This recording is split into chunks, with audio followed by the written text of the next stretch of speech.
ಓಂ cream ಶ್ರೀಂ Shri Vasavi ಕನ್ಯಕಾದೇವಿ ಪುರಾಣ ಅಷ್ಟಾದಶಾಧ್ಯಾಯ. ಪರಮ ಕಾರುಣ್ಯದಿಂದ ಪ್ರತ್ಯಕ್ಷಳಾಗಿ ಅನುಗ್ರಹಿಸಿದ ಶ್ರೀ ವಾಸವಿ ಕನ್ಯಕಾ ಪರಮೇಶ್ವರಿಯನ್ನು ದರ್ಶಿಸಿ ಆ ದೇವಿಯ ವಚನಗಳನ್ನು ಆಲಿಸಿ ಭಾಸ್ಕರಾಚಾರ್ಯರು ಆ ದೇವಿಯನ್ನು ಕುರಿತು, ಹೇ ಜಗನ್ಮಾತೆ, ಜ್ಞಾನ ವೈರಾಗ್ಯಗಳಿಲ್ಲದಿದ್ದರೆ ನಿನ್ನ ಸನ್ನಿಧಿ ಸಿಗುವುದಿಲ್ಲವೆನ್ನುವುದು ಅಲ್ಲವೇ? ಅಂಥ ಜ್ಞಾನ ವೈರಾಗ್ಯಗಳಿಲ್ಲದ ಮಧ್ಯಮಾಧಿಕಾರಿಗಳಾದ ಸಾಮಾನ್ಯರಿಗೂ ಕೂಡ ನಿನ್ನ ಸಾನ್ನಿಧ್ಯ ಲಭಿಸುವ ಸುಲಭ ಮಾರ್ಗವನ್ನು ದಯಮಾಡಿ ಉಪದೇಶಿಸು ಎಂದು ಪ್ರಾರ್ಥಿಸಿದರು. ಆಗ ಶ್ರೀ ಕನ್ಯಕಾ ಪರಮೇಶ್ವರಿಯು ಗುರು ಭಾಸ್ಕರರನ್ನು ಮತ್ತು ಪ್ರಿಯ ಜನಾವಳಿಯನ್ನು ವಿಶೇಷ ವಾತ್ಸಲ್ಯದಿಂದ ಕಂಡು, ಪುತ್ರರೇ, ಅಂಥ ಸುಲಭ ಮಾರ್ಗವು ಪರಾಭಕ್ತಿ ಎನಿಸುವುದು. ನೀವು ಈಗ ಆ ಪರಾಭಕ್ತಿಯನ್ನು ಕುರಿತು ಸಾವಧಾನವಾಗಿ ಕೇಳಿರಿ. ಸದಾಕಾಲ ನನ್ನ ಗುಣಗಾನದ ಕಥೆಗಳನ್ನು ಕೇಳುವುದು, ನನ್ನ ನಾಮವನ್ನು ಜಪಿಸುವುದು, ನನ್ನಲ್ಲಿ ಅವಿಚ್ಛಿನ್ನ ತೈಲ ಧಾರೆಯಂತೆ ಮನೋವೃತ್ತಿಯನ್ನು ಅಖಂಡವಾಗಿ ನಿಲ್ಲಿಸುವುದು ಎಂಬುವುಗಳು ಪರಾಭಕ್ತಿಯ ಲಕ್ಷಣ. ನನ್ನನ್ನು ಸರ್ವೋತ್ಕೃಷ್ಟ ಅನುರಾಗದಿಂದ ಚಿಂತಿಸುವ ಭಕ್ತನು ನನ್ನನ್ನು ತನಗಿಂತ ಬೇರಾಗಿ ಎಣಿಸದೆ ಅಭೇದವಾಗಿ ಭಾವಿಸಬಲ್ಲನು. ಯಾರು ಸಮಸ್ತ ಜೀವಿಗಳಲ್ಲಿ ನನ್ನನ್ನು ನೋಡಬಲ್ಲನೋ, ಯಾರು ತನ್ನನ್ನು ತಾನು ಪ್ರೇಮಿಸಿಕೊಳ್ಳುವಂತೆ ಸರ್ವ ಜೀವರನ್ನು ಪ್ರೇಮಿಸಬಲ್ಲನೋ, ಯಾರು ನನ್ನನ್ನು ಎಲ್ಲ ರೂಪಗಳಿಂದ ಎಲ್ಲೆಡೆಗಳಲ್ಲಿರುವ ಶುದ್ಧ ಚೈತನ್ಯ ಸ್ವರೂಪಿಣಿಯಾಗಿ ತಿಳಿಯಬಲ್ಲನೋ, ಸದ್ವಿಪ್ರದಿಂದ ಹಿಡಿದು ಚಂಡಾಲನವರೆಗೂ ಸಮಸ್ತ ಜನರನ್ನು ಯಾರು ಸಮಾನ ಭಾವದಿಂದ ಆದರಿಸಬಲ್ಲರೋ, ಯಾರು ಈ ಅನಂತ ವಿಶ್ವದಲ್ಲಿ ನಾನಲ್ಲದೆ ಎರಡನೇ ಪದಾರ್ಥವೇ ಇಲ್ಲವೆಂಬ ನಂಬಿಕೆಯುಳ್ಳವರೋ, ಯಾರು ಯಾವ ಜೀವಿಗೂ ಅಪಕಾರ ಮಾಡಲೆಣಿಸುವುದಿಲ್ಲವೋ, ಯಾರಿಗೆ ನನ್ನನ್ನು, ನನ್ನ ಸ್ಥಾನಗಳನ್ನು, ನನ್ನ ಭಕ್ತರನ್ನು ದರ್ಶಿಸುವುದರಲ್ಲಿಯೂ, ವೇದಾಂತಾದಿ ನನ್ನ ಶಾಸ್ತ್ರಗಳನ್ನು ಶ್ರವಣ ಮಾಡುವುದರಲ್ಲಿಯೂ, ನನ್ನ ಮಂತ್ರ ತಂತ್ರಗಳಲ್ಲಿಯೂ ಅಮಿತ ಶ್ರದ್ಧಾಶಕ್ತಿಗಳಿರುವವೋ, ನನ್ನ ಭಕ್ತಿ ಪಾರವಶ್ಯದಿಂದ ಯಾರ ಶರೀರವು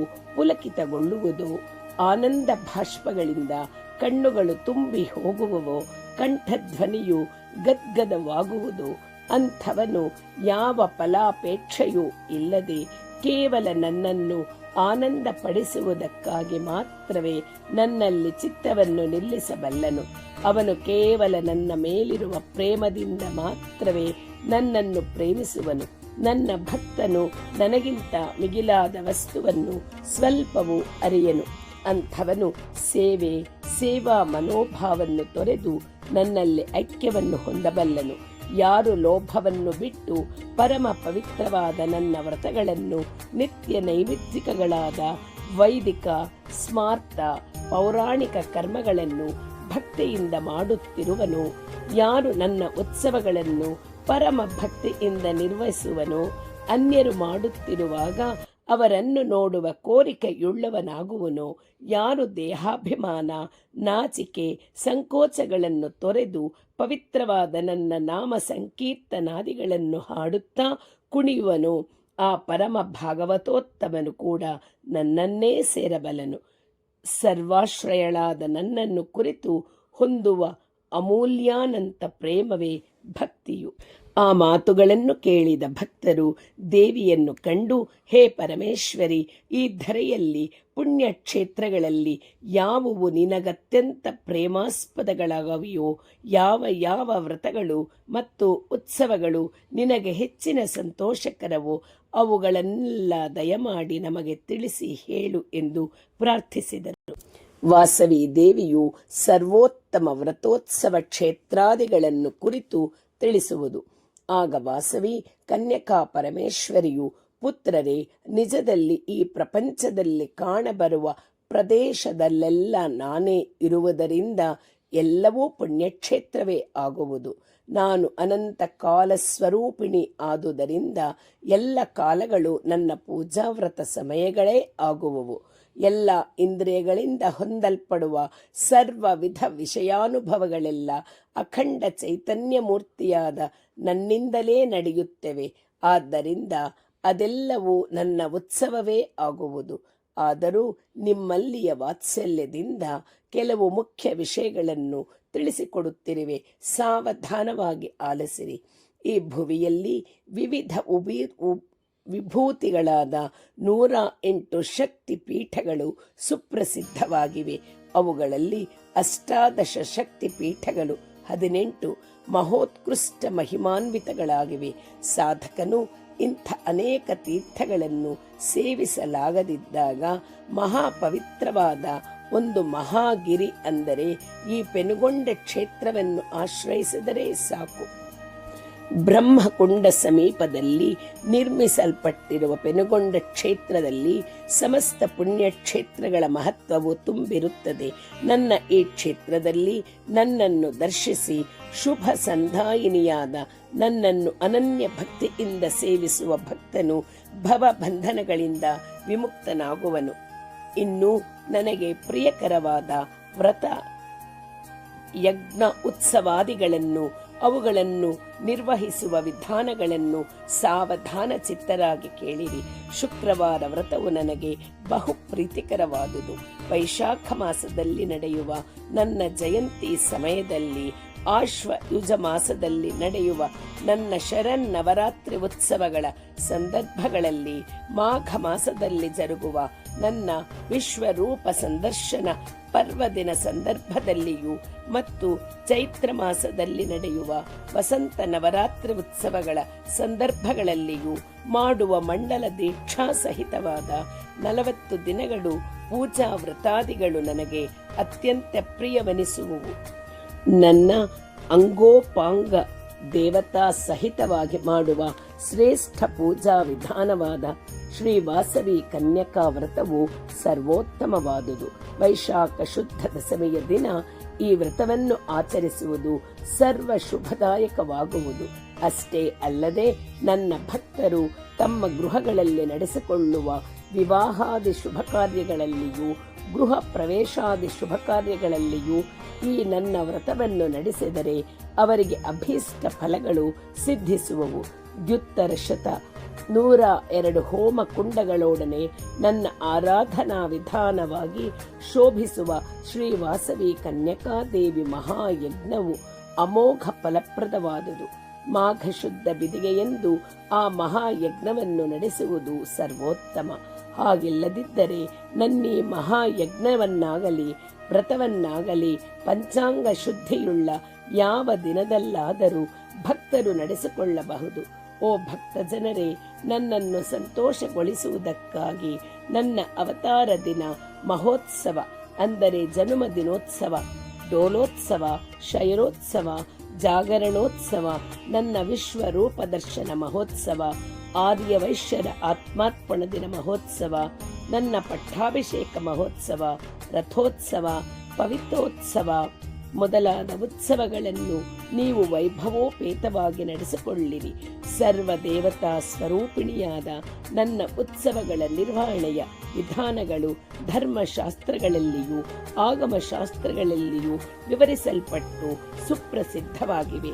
ನನ್ನ ವ್ರತೋತ್ಸವ ಕಾರ್ಯಕ್ರಮಗಳಲ್ಲಿ ಮತ್ತು ನನ್ನ ವಿಗ್ರಹ ಪ್ರತಿಷ್ಠಾ ಮಹೋತ್ಸವಗಳಲ್ಲಿ ನನ್ನ ಭಕ್ತರು ಗೌರವ ಬಾಲಿಕೆಯರನ್ನು, ಬಾಲನಗರರನ್ನು ಅಂದರೆ ವಟುಗಳನ್ನು, ಸುವಾಸಿನಿಯರನ್ನು ಮತ್ತು ದೀನ ಜನರನ್ನು ನಾನೆಂದು ಭಾವಿಸಿ ಪೂಜಿಸಿ ಅವರಿಗೆ ಪಕ್ವನ್ನಾದಿಗಳನ್ನು ಉಣಬಡಿಸಬೇಕು ಎಂದು ವಾತ್ಸಲ್ಯದಿಂದ ನುಡಿದ ವಾಸವಿ ಕನ್ಯಕೆಯನ್ನು ನೋಡಿ ವಿರೂಪಾಕ್ಷನು, ಹೇ ದೇವದೇವೀಶ್ವರಿ, ನಿನ್ನನ್ನು ಪೂಜಿಸಲು ತಕ್ಕ ಶಾಸ್ತ್ರೀಯ ಕ್ರಮವನ್ನು ದಯಮಾಡಿ ನಮಗೀಗ ಅರುಹಿಸು ಎಂದು ಪ್ರಾರ್ಥಿಸಿದನು.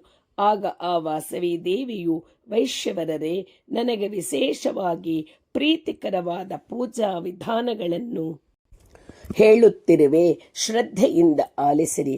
ನನ್ನ ಅರ್ಚನೆಯ ಬಾಹ್ಯಾಭ್ಯಂತರ ಭೇದದಿಂದ 2 ವಿಧಗಳಿವೆ. ಬಾಹ್ಯ ಅರ್ಚನೆಯಲ್ಲಿ ವೇದೋಕ್ತವಾದ ನನ್ನ ಪೂಜೆ ಮೂರ್ತಿ ಭೇದದಿಂದ 2 ವಿಧಗಳಿವೆ. ಮೊದಲನೆಯದು ನಿಖಿಲ ಜಗದಾಕಾರವಾದ ನನ್ನ ವಿರಾಟ್ ರೂಪವಾದ ಧ್ಯಾನ ರೂಪವಾಗಿದೆ. ಎರಡನೆಯದು ಸುಂದರ ಸುಕುಮಾರ ಸರ್ವಾಭರಣ ಭೂಷಿತವಾದ ಹಸ್ತಪಾದಾದಿ ಸಂಯುತವಾದ ನನ್ನ ದಿವ್ಯ ಮಂಗಳ ವಿಗ್ರಹವನ್ನು ವೇದೋಕ್ತವಾದ ಮಂತ್ರಗಳಿಂದ ಆವಾಹನೆ ಮೋಹಲ್ಗೊಂಡು ಉದ್ವಾಸನದವರೆಗೂ ಮಾಡುವ ಪೂಜೆಯಾಗಿದೆ. ಹೀಗೆ ಮೂರ್ತಿ ಭೇದದಿಂದ 2 ವಿಧದ ಪೂಜೆಗೂ ಸಮಯಾಚಾರ ವಿಧಿಯನ್ನು ಅನುಸರಿಸಿ ಮಾಡಬೇಕು. ಓ ಸುಕೃತಿಗಳೇ, ಈ ಮೊದಲನೆಯದಾದ ನನ್ನ ವೈದಿಕ ಪೂಜಾ ಸ್ವರೂಪಾದ ಮಹತ್ವವನ್ನು ಕೇಳಿರಿ. ನಿಶ್ಚಲವಾದ ಶಾಂತ ಚಿತ್ತವಳನ್ನಾಗಿ ದಂಭವನ್ನು ಅಹಂಕಾರವನ್ನು ತೊರೆದು ಪಿಪೀಲೀಕಾರ ಬ್ರಹ್ಮ ಪರ್ಯಂತ ಸಮಸ್ತ ಚರಾಚರ ವಿಶ್ವವೇ ಆಕಾರವಾಗಿರುವ ನನ್ನ ವಿರಾಟ್ ರೂಪವನ್ನು ದರ್ಶಿಸುತ್ತಾ ಭಕ್ತನು ತನ್ಮಯನಾಗಬೇಕು. ನನ್ನಲ್ಲಿ ಅನನ್ಯವಾದ ಪ್ರೇಮ ಹೊಂದಿದವನಾಗಿ ಸರ್ವಕ್ಕೂ ಆಶ್ರಯಳಾದ ಪ್ರೇಮ ಸ್ವರೂಪಿಣಿಯಾದ ನನ್ನ ಭಾವವನ್ನು ಭಕ್ತಿಯಿಂದ ಆಶ್ರಯಿಸಿ ಯಜ್ಞ ಯಾಗಾದಿಗಳಿಂದಲೂ ತಪೋವ್ರತ ದಾನಾದಿಗಳಿಂದಲೂ ನನ್ನನ್ನೇ ಮೆಚ್ಚಿಸುತ್ತಾ ಸಂತೋಷಗೊಳಿಸಬೇಕು. ಹೀಗೆ ಆಚರಿಸುವವನು ನನ್ನ ಸಂಪೂರ್ಣ ಅನುಗ್ರಹವನ್ನು ಹೊಂದಿ ಅನಾದಿ ಭವಬಂಧನಗಳಿಂದ ವಿಮುಕ್ತನಾಗಬಲ್ಲನು. ಪುತ್ರರೇ, ಶ್ರುತಿಗಳು ಹೇಳಿದ ಕರ್ಮಾಚರಣೆಯಿಂದ ಕೂಡಿದ ಧ್ಯಾನದಿಂದಲೂ ಭಕ್ತಿಯಿಂದ ಅಲಂಕರಿಸಲ್ಪಟ್ಟ ಜ್ಞಾನದಿಂದಲೂ ನನ್ನನ್ನು ಹೊಂದಬಲ್ಲರು. ಆದರೆ ಕೇವಲ ಶುಷ್ಕಾಚರಣೆಯಿಂದ ನನ್ನನ್ನು ಹೊಂದಲಾರರು. ಇನ್ನು ಹಸ್ತಪಾದಾದಿ ಅವಯವಗಳಿಂದ ವಿರಾಜಿಸುವ ನನ್ನ ಮಂಗಳ ಸ್ವರೂಪದ 2ನೆಯ ವೈದಿಕ ಪೂಜಾ ವಿಧಾನವನ್ನು ಹೇಳುತ್ತಿರುವೆ. ಭಕ್ತನು ಪ್ರಾತಃ ಕಾಲದಲ್ಲಿಯೇ ಎದ್ದು ತನ್ನ ಶಿರದಲ್ಲಿ ಸಹಸ್ರದಳ ಪದ್ಮಾಕಾರ ಕಮಲದಲ್ಲಿ ಪ್ರಸನ್ನನಾದ ತನ್ನ ಗುರುವು ವಿರಾಜಮಾನನಾಗಿರುವನೆಂದು ಭಾವಿಸಿ ಗುರುವಿನ ಮಂಗಳ ಮೂರ್ತಿಯನ್ನು ಸ್ಮರಿಸಬೇಕು. ಸದ್ಗುರುವಿಗೆ ನಮಸ್ಕರಿಸಿದ ಬಳಿಕ ಮೂಲಾಧಾರ ಕಮಲದಲ್ಲಿ ಕುಂಡಲಿನಿ ಶಕ್ತಿಯನ್ನು ಸಂಸ್ಮರಿಸಬೇಕು.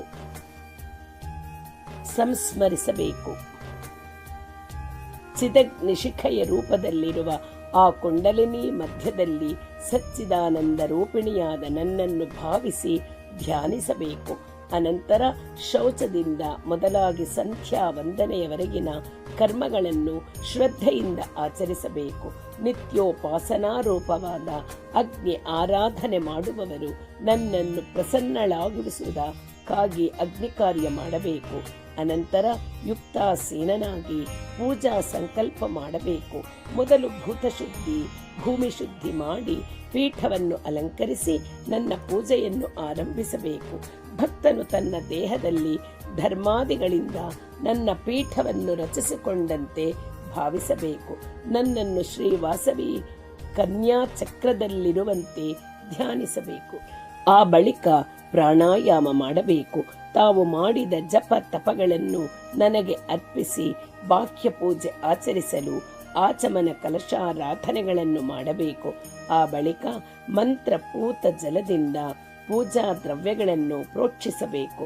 ಗುರು ನಮಸ್ಕಾರ ಮಾಡಿ ಹೊರಗೆ ಸಿದ್ಧ ಮಾಡಿದ ಪೀಠದಲ್ಲಿಯೂ ಯಂತ್ರಾದಿಗಳಲ್ಲಿಯೂ ಆವಾಹನೆ ಮಾಡಿ ಪ್ರಾಣ ಪ್ರತಿಷ್ಠಾ ಮಂತ್ರದಿಂದ ನನ್ನನ್ನು ಪ್ರತಿಷ್ಠಿಸಬೇಕು.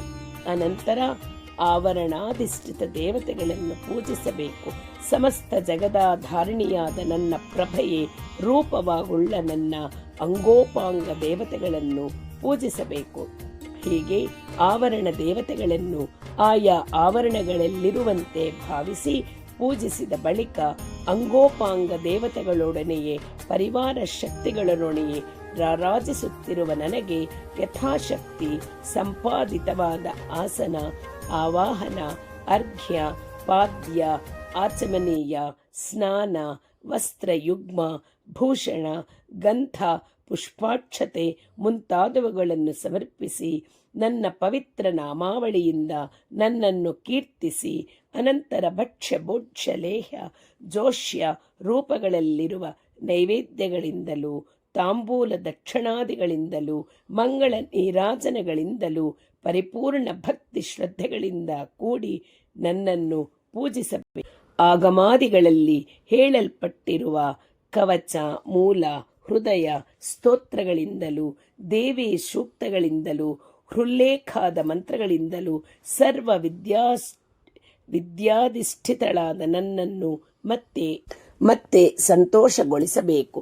ನನ್ನ ಸಹಸ್ರ ನಾಮಾದಿಗಳಿಂದ ನನ್ನನ್ನು ಕೀರ್ತಿಸಬೇಕು. ತಾನು ಮಾಡಿದ ಅಪರಾಧಗಳನ್ನು ಹೇಳಿಕೊಂಡು ಕ್ಷಮಾಪಣೆ ಬೇಡಬೇಕು. ವೇದ ಪುರಾಣ ಪಾರಾಯಣಾದಿಗಳಿಂದ ನನ್ನನ್ನು ಆನಂದಗೊಳಿಸಬೇಕು. ಅವುಗಳಲ್ಲಿ ಅಂತರ್ಯಾಮಿನಿಯಾಗಿ ವಿವಿಧ ಅವತಾರಗಳ ರೂಪದಲ್ಲಿ ನಾನೇ ಪ್ರತಿಪಾದಿತಳಾಗಿರುವೆನು. ಸುವಾಸಿನಿಯರನ್ನು, ಕನ್ಯೆಯರನ್ನು, ದೀನ ಜನರನ್ನು ನನ್ನ ಪ್ರತಿರೂಪವಾಗಿಯೇ ಭಾವಿಸಿ ಗೌರವ ಸಮರ್ಪಿಸಬೇಕು.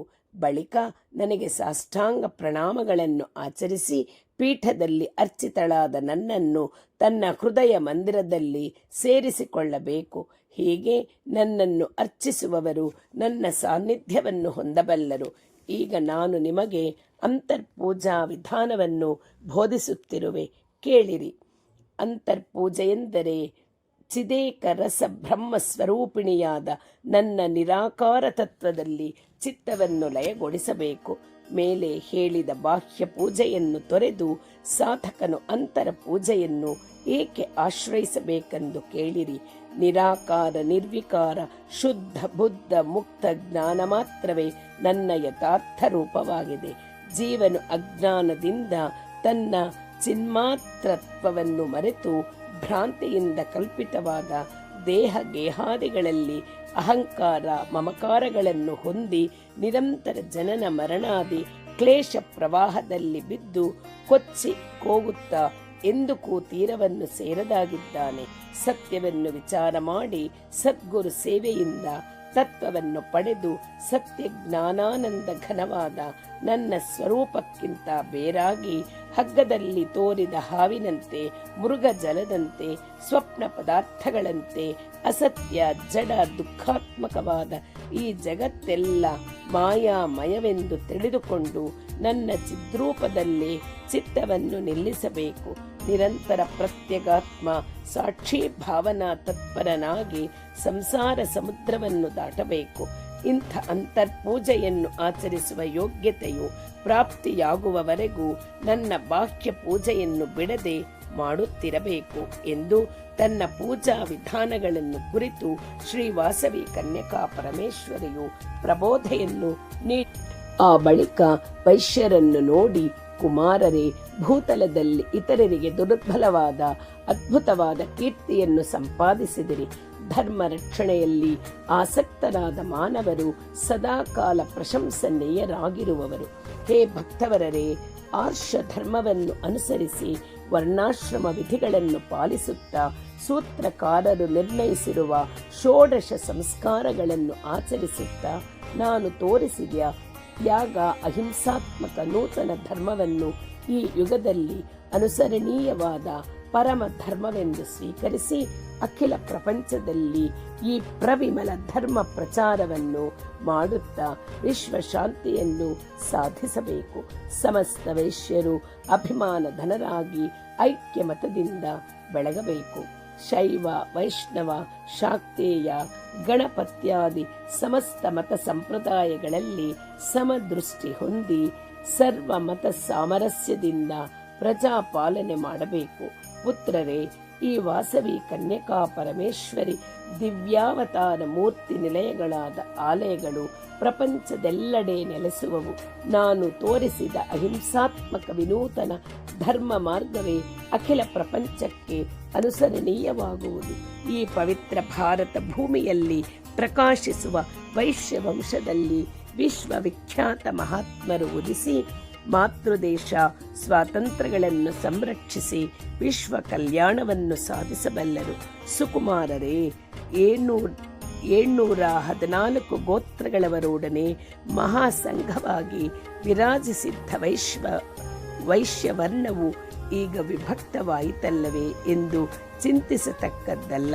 ಕಾಲ ಪ್ರಭಾವ ಮತ್ತು ವಿಧಿವಿಲಾಸವು ಅನಿವಾರ್ಯವು. ಇಂದು ನಿಮ್ಮಿಂದ ಬೇರಾಗಿ ವಿವಿಧ ಪ್ರಾಂತ್ಯಗಳಿಗೆ ಹೊರಟು ಹೋದ ವೈಶ್ಯರು ಹಿಂದೆ ಬಹು ಪ್ರಾಂತಗಳಲ್ಲಿ ನಿರ್ವಹಿಸುತ್ತಿದ್ದ ಪೂರ್ವ ವೈಶ್ಯ ವಂಶಗಳವರು ನನ್ನ ಕೃಪೆಯಿಂದ ಭವಿಷ್ಯತ್ ಕಾಲದಲ್ಲಿ ಮತ್ತೆ ಏಕವಾಗಬಲ್ಲರು. ಇದು ನಿಸ್ಸಂಶಯ ಎಂದು ಹೀಗೆ ಉಪದೇಶಿಸಿ ಶ್ರೀ ವಾಸವಿ ಕನ್ಯಕಾದೇವಿ ಅಂತರ್ಧಾನಳಾದಳು. ಅನಂತರ ಅಲ್ಲಿಯ ಪ್ರಜೆಗಳೆಲ್ಲರೂ ಪರಮಾನಂದ ಭರಿತರಾಗಿ ವಾಸವಿ ದೇವಿಯನ್ನು ಕೀರ್ತಿಸುತ್ತಾ ಹೊರಟು ರಾಜಸಭಾ ಪ್ರಾಂಗಣವನ್ನು ಸೇರಿದರು. ಆ ಬಳಿಕ 18 ಪಟ್ಟಣಗಳ ನಿವಾಸಿಗಳಾದ ವಿರೂಪಾಕ್ಷಾದಿ ಪ್ರಮುಖರು ಆ ಬಂಧುಜನರೊಡನೆ 2 ಮೈಲಿ ದೂರದವರೆಗೂ ಅನುಸರಿಸಿ ಹೋಗಿ ಅವರನ್ನು ಬೀಳ್ಕೊಟ್ಟು ಪೆನುಗೊಂಡ ಪಟ್ಟಣಕ್ಕೆ ಹಿಂತಿರುಗಿದರು. ಅಂದಿನಿಂದ ಆರ್ಯವೈಶ್ಯರ ತ್ಯಾಗಮಯ ದಿವ್ಯ ಕೀರ್ತಿಯು ದಿಗ್ದಿಗಂತ ಪರಿವ್ಯಾಪ್ತಿವಾಯಿತು. ಫಲಶ್ರುತಿ. ಹೀಗೆ ಸಾಲಂಕಾಯನ ಮಹರ್ಷಿಯು ಮಣಿಗುಪ್ತಾದಿಗಳಿಗೆ ಶ್ರೀವಾಸವಿ ಕನ್ಯಕಾ ಪರಮೇಶ್ವರಿಯ ಪುಣ್ಯ ಕಥೆಯನ್ನು ಸವಿಸ್ತಾರವಾಗಿ ತಿಳಿಸಿ, ಈ ದಿವ್ಯ ಕಥೆಗೆ ಸಮಾನವಾದ ಕಥೆಯು ಈವರೆಗೆ ಇಲ್ಲ, ಮುಂದೆ ಇರದೂ ಕೂಡ. ಇದು ಸಕಲ ದುಃಖಗಳನ್ನು ಸಮನಗೊಳಿಸುವುದು, ಸಮಸ್ತ ಸಂಪತ್ತುಗಳನ್ನು ವೃದ್ಧಿಗೊಳಿಸುವುದು. ಶ್ರೀವಾಸವಿ ಕನ್ಯಕಾ ಪುರಾಣ ಕಥಾ ಪಾರಾಯಣವು ಅಕಾಲ ಮೃತ್ಯು ಬರದಂತೆ ತಡೆಯುವುದು, ಸರ್ವ ವಿಧ ವ್ಯಾಧಿಗಳನ್ನು ಬಾಧೆಗಳನ್ನು ತೊಲಗಿಸಿ ಆಯುರಾರೋಗ್ಯಗಳನ್ನು ಪ್ರಸಾದಿಸುವುದು, ಸತ್ಸಂತಾನವನ್ನು ಪ್ರಸಾದಿಸುವುದು, ಧರ್ಮ ಅರ್ಥ ಕಾಮ ಮೋಕ್ಷಗಳೆಂಬ ಚತುರ್ವಿಧ ಪುರುಷಾರ್ಥ ಫಲಗಳು ದೊರೆಯುವಂತೆ ಮಾಡುವುದು. ಬುದ್ಧಿವಂತರು ತಮ್ಮ ಜೀವನದಲ್ಲಿ ಒಮ್ಮೆಯಾದರೂ ಈ ದಿವ್ಯ ಚರಿತ್ರೆಯನ್ನು ಶ್ರವಣ ಮಾಡಿದರೂ ಪಠಿಸಿದರು ಗಂಗಾದಿ ಪುಣ್ಯ ನದಿಗಳಲ್ಲಿ ಕೋಟಿ ಜನ್ಮಗಳು ಸ್ನಾನ ಮಾಡಿದ ಪುಣ್ಯ ಫಲವನ್ನು ಹೊಂದಬಲ್ಲರು. ಅವರು ಪರಮ ಪವಿತ್ರ ಕಾಶಿ ಕ್ಷೇತ್ರದಲ್ಲಿ ಕೋಟಿ ಲಿಂಗಗಳನ್ನು ಪ್ರತಿಷ್ಠೆ ಮಾಡಿದ ಫಲವನ್ನು ಹೊಂದಬಲ್ಲರು. ಪವಿತ್ರ ಗಂಗಾ ತೀರದಲ್ಲಿ ಕೋಟಿ ಅಶ್ವಮೇಧ ಯಾಗಗಳನ್ನು ಆಚರಿಸಿದ ಫಲವು ಅವರಿಗೆ ಕೈಗೂಡುವುದು. ಮರಳುಗಾಡಿನಲ್ಲಿ ಕೋಟಿ ಬಾವಿಗಳನ್ನು ತೋಡಿಸುವುದರಿಂದ, ಅನಾವೃಷ್ಟಿ ಕಾಲದಲ್ಲಿ ಕೋಟಿ ಮಂದಿಗೆ ಅನ್ನದಾನ ಮಾಡುವುದರಿಂದ ಎಷ್ಟು ಪುಣ್ಯ ಲಭಿಸುವುದು, ಅದಕ್ಕೆ ಕೋಟಿ ಪಟ್ಟು ಅಧಿಕವಾದ ಪುಣ್ಯವು ಶ್ರೀವಾಸವಿ ಕನ್ಯಕಾ ಪರಮೇಶ್ವರಿ ದಿವ್ಯ ಚರಿತ್ರೆಯನ್ನು ಕೇಳುವವರಿಗೆ, ಪಠಿಸುವವರಿಗೆ, ಬೋಧಿಸುವವರಿಗೆ ಪ್ರಾಪ್ತಿಯಾಗುವುದು. ಯಾರು ಈ ಕನ್ಯಕಾದೇವಿ ಪುರಾಣ ಗ್ರಂಥವನ್ನು ತಮ್ಮ ಮನೆಯಲ್ಲಿರಿಸಿಕೊಂಡು ಭಕ್ತಿಯಿಂದ ಪಠಿಸುವವರೋ ಅವರ ಮನೆಗಳಲ್ಲಿ ಲಕ್ಷ್ಮೀದೇವಿ ಸ್ಥಿರವಾಗಿ ನಿವಾಸ ಮಾಡುವವಳು. ಅವರ ಮನೆಗಳಲ್ಲಿ ಲಕ್ಷ್ಮೀದೇವಿ ಸ್ಥಿರವಾಗಿ ನಿವಾಸ ಮಾಡುವಳು. ಅಂಥವರ ನಾಲಿಗೆಗಳ ಮೇಲೆ ಸರಸ್ವತಿ ದೇವಿಯು ನಾಟ್ಯ ಮಾಡುವಳು. ಅನುದಿನವೂ ವಾಸವಿ ದೇವಿಯನ್ನು ಸ್ಮರಿಸುವ ಭಕ್ತರು ಬಯಸಿದ ಕಾಮನೆಗಳೆಲ್ಲವೂ ತೀರಿ ಅಭೀಷ್ಟ ಭೋಗಗಳನ್ನು ಅನುಭವಿಸಿ ಅಂತ್ಯದಲ್ಲಿ ಅತ್ಯಂತ ದುರ್ಲಭ ದೇವಿ ಲೋಕವನ್ನು ಹೊಂದಬಲ್ಲರು. ಯಾವ ಕೋರಿಕೆಯೂ ಇಲ್ಲದೆ ನಿಷ್ಕಾಮವಾಗಿ ಯಾರು ಈ ಮಹತ್ತರವಾದ ಶ್ರೀವಾಸವಿ ಕಥೆಯನ್ನು ಪಠಿಸುವರೋ ಅಂಥವರಿಗೆ ಸಕಲ ಬಂಧನಗಳನ್ನು ನೀಗಿಸುವ ಬ್ರಹ್ಮ ಜ್ಞಾನವು ಉಂಟಾಗುವುದು. ಹೀಗೆ ಇಹ ಪರ ಸೌಖ್ಯಗಳೆರಡನ್ನೂ ಪ್ರಸಾದಿಸುವ ಈ ಮಹಿಮಾಪೂರ್ಣ ಚರಿತ್ರೆಯು ಸಮಸ್ತ ವರ್ಣಗಳ ಜನರಿಗೂ ಬ್ರಹ್ಮಚರ್ಯಾದಿ ಸಮಸ್ತ ಆಶ್ರಮಗಳವರಿಗೂ ತಮ್ಮ ಧರ್ಮಾಚರಣೆಯಲ್ಲಿ ಉಂಟಾಗುವ ಲೋಪಗಳನ್ನು ತಿದ್ದಿಕೊಂಡು ದಿವ್ಯ ಜೀವನವನ್ನು ಹೊಂದುವುದಕ್ಕೆ ತಕ್ಕ ಜ್ಞಾನವನ್ನು ಪ್ರಸಾದಿಸಬಲ್ಲದು. ಆದ್ದರಿಂದ ಇದು ಅವಶ್ಯವಾಗಿ ಪಠನೀಯವಾಗಿದೆ ಎಂದು ಹೇಳಿ ಹೀಗೆ ಸ್ವಸ್ತಿ ವಚನಗಳನ್ನು ನುಡಿದರು. ಓಂ ಅಸತೋಮಾ ಸದ್ಗಮಯ ತಮಸೋಮಾ ಜ್ಯೋತಿರ್ಗಮಯ ಮೃತ್ಯೋಮಾ ಮೃತಂಗಮಯ ಸರ್ವೇಷಾಂ ಸ್ವಸ್ತಿರ್ಭವತು ಸರ್ವೇಷಾಂ ಶಾಂತಿರ್ಭವತು ಸರ್ವೇಷಾಂ ಪೂರ್ಣಂ ಭವತು ಲೋಕಾ ಸಮಸ್ತಾ ಸುಖಿನೋ ಭವಂತು. ಓಂ ತತ್ಸತ್ ಮಂಗಳಂ ಮಹತ್. ಓಂ ಶಾಂತಿ ಶಾಂತಿ ಶಾಂತಿ. ಶ್ರೀ ವಾಸವಿ ಕನ್ಯಕಾದೇವಿ ಪುರಾಣವು ಸಮಾಪ್ತವು.